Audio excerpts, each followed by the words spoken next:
So I got a paper fidget cube template from Karigami, and I got some paper keyboard templates.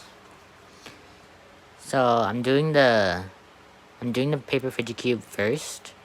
I just got finished on the texture. Now I'm gonna do the opening flower.